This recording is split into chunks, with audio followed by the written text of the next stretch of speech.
2nd August, 9:30 a.m. Sri Maharshi is absorbed in writing.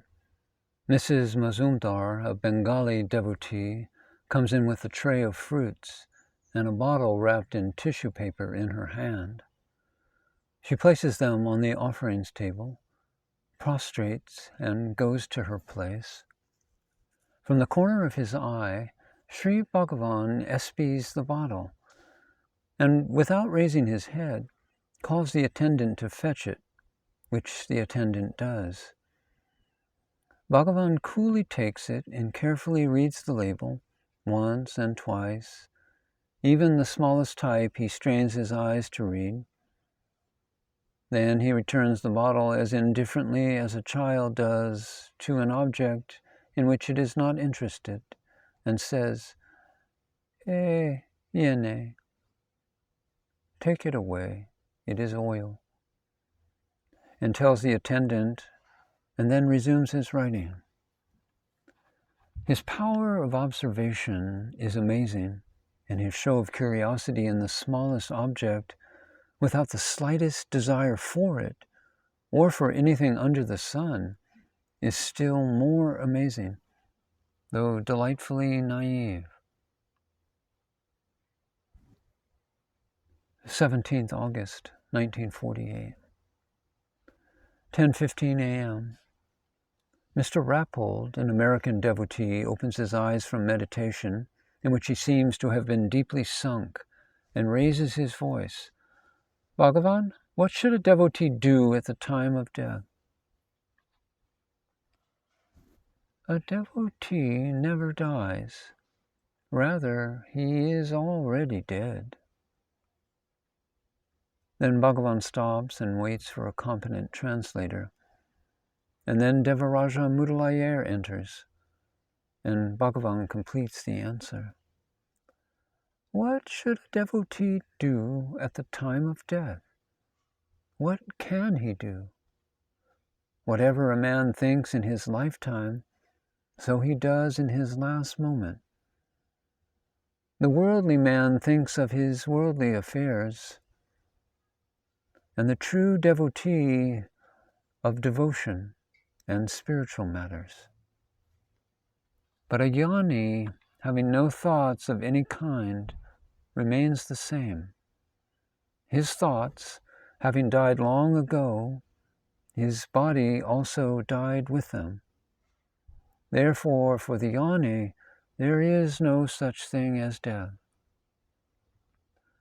Again, people fear death because they fear to lose their possessions. When they go to sleep, they do not have such fear at all. Although sleep resembles death in leaving all possessions behind, it causes no fear in their hearts because of the knowledge that the next morning they will enter into their possessions once again. The jnani, though, having no sense of possession, is entirely free from the fear of death. He remains the same after death as before it. 28th August. From early morning, people started flocking from the town to the ashram on the rumor that the Maharshi had passed away. Many of them came with tears flowing from their eyes, but became happy on seeing him in good health. In the evening, Sri Bhagavan tells everybody and jokes about it. A man in the morning gave me his namaskar and then told me of the rumor of my death. I asked him to see for himself and chuckled. Today, being the Tamil anniversary of his arrival at Tiruvannamalai in 1896, some enemies of the ashram played this practical joke. God, forgive them, for they know not what they do, I thought to myself. 5th September, 9:40 a.m. A visitor hands the Maharshi a very beautiful walking stick, which seems to be made of the best ebony. Maharshi takes it, turns it on all sides, and carefully examines every part of it, then stretches it back to the giver, who signifies that it is an offering for Bhagavan. And Sri Bhagavan replies, "What will I do with it?" And turning to the disciples, he smilingly says, "In olden days, I used to make and give away sticks. Nowadays, I am being presented with them. What will I do with them? If I take this stick, it will remain here unused till someone will one day carry it off. Then the presenter will feel sorry. Will it not then be better for him to take it back right now, and seeing it, he will always remember me?" The devotees laughed, and the visitor's depression turned to elation, which made him exclaim, "Your grace has overwhelmed me. I'll cherish it all my life, as it has been hallowed by Bhagavan's touch." 22nd February, 1949. About a fortnight ago, the ashram doctor, Dr. Shankar Rao, assisted by Dr. Srinivasa Rao, removed a very small growth from the left elbow of the Maharshi, since when it has remained bandaged. But today the bandage has been removed and it is left exposed. It is presumed to have healed. 2nd March, 1949, 5:15 p.m. The very aged ashram stapati, the master sculptor, who has been absent since a long time, probably due to old age ailments, came in tottering, carrying fruit offerings. As the Maharshi saw him approach, his eyes opened widely and shone with extreme delight, as if he had seen a long-missed friend, which the old stapati, the sculptor, observed. The sculptor was so touched by these signs of Bhagavan's affection that his whole body shook. He wanted to give expression to his love and adoration for Sri Bhagavan, but he did not know how to do it. Finally, he yielded to his impulse and, contravening the ashram rule which forbade the touch of the master's body, fell flat on Maharshi's feet and legs and bathed them with tears. 2 attendants gently helped him to rise and gave him a seat very near Bhagavan's couch.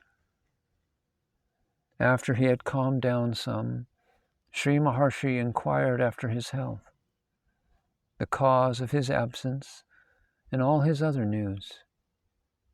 It was a sight to see Sri Bhagavan so deeply moved in meeting again an old ashram worker who had taken a leading part in the architectural designs of his mother's temple, according to the rules prescribed by the Hindu Shastras. 18th March, 1949. The Kumbha Abhishekam, the consecration ceremony according to Hindu rites of the temple built over the remains of Maharshi's mother, which started on the 14th, has ended today. Humanity, masses of it, started pouring into the ashram since the 13th, from all over India, especially from the neighboring villages. The yagna ceremony began on the 14th at 8:30 p.m., when Sri Maharshi sat on an armchair, and not very far from his left foot, on the floor, sat Sri Shankaracharya of Puri, who had arrived that morning for the purpose. All around sat a large number of devotees, visitors, and a huge crowd. The brief ceremony was over by 9 p.m., when Maharshi was taken to open the new big hall attached to the temple. Being too weak to turn the colossal key of the door, the young new sculptor turned it for him. He was taken directly to the inner temple and helped over the short flight of steps and made to touch the stone of the Sri Chakra, which stands immediately behind the lingam as the symbol of the creative power latent in the formless spirit of consciousness, Chit. He was then taken out and made to sit for the first time on the stone couch in the new temple hall, which was covered with red velvet cushions. People began to prostrate before him, half a dozen at a time. After a while, he was taken out and lifted into the Yogasala, opposite the hall, where a brief ceremony was performed. By then, the Maharshi showed signs of exhaustion and had therefore to be taken immediately to bed for the night's rest at about 10 p.m. On the 15th morning, the crowd swelled to over 10,000. Sri Maharshi's couch was placed on the north veranda of the new hall. Musicians with flutes, violins, and tablas played by his side. Yagna ceremony went on at top strength in all the 3 yagasalas erected for the purpose. Flames leapt from dozens of specially constructed fire pits, fed by pure ghee and a special kind of sticks. Flame and smoke rose sky high to the loud chanting of more than 100 priests. But all this was drowned by thousands of voices from the crowd. The sight was impressive. The most silent man in this huge din was Sri Bhagavan himself, who was fully indrawn and totally unconcerned on the surface. But his disciples knew his joy at the fulfillment of a 10-year-old desire to leave for posterity a spiritual heritage of priceless value, a desire not of his own, but of a man, the Sarvadakari, who thought himself an instrument of Sri Bhagavan's divine will and conveyed to him, not by word of mouth, but by mere thought. The value of this temple consists in its treasuring in its bosom the body of the mother of one of the greatest saints and sages that have ever lived. Also in its being built stone by stone under the very eyes of the Maharshi, and in its most sacred portions being hallowed by his personal visits and touch. This dream of the Sarvadakari has now taken shape. 10 years of tireless efforts have come to an end. The 15th and the 16th saw the crowd increasing by the hour. Such was the influx of the visitors from the Mufusal that by the 16th evening, when the brass vessels, the kumbhas, about 6 in number, were taken to the top of the gopurams, the towers, and the total was estimated to be over 15,000 people. The grand climax came on the 17th morning. From the Morvi guest house to the north wall of the ashram, there was one compact mass of human heads. Although it was orderly in the crowd, movements were impeded, despite all the efforts of the volunteers to keep a way open. The chief minister of Madras state, Sri Omadur Ramaswamy Redayar, was expected. All the highest officials of the district and many magnates from Madras came by cars. At 11 a.m., Sri Maharshi was taken out to give the special signal to the priests on the gopurams, the temple towers, to start the abhikshakam. He gently raised his hand, and the bathing ceremony on the top of the temple started. Then he was taken to the inner temple and made to place his hand on the lingam, just then installed in front of the Sri Chakra. The lingam was soldered to its stone platform with 20 tolas of gold, 8 ounces, contributed by devotees. Then he returned to the new hall and sat on the stone couch over which stretched a white silk canopy, embroidered with silver, presented by the Maharaja of Dharampur. Then the Sarvadakari, Sri Nirajananda Swami, Bhagavan's younger brother, was called and made to sit opposite the Maharshi.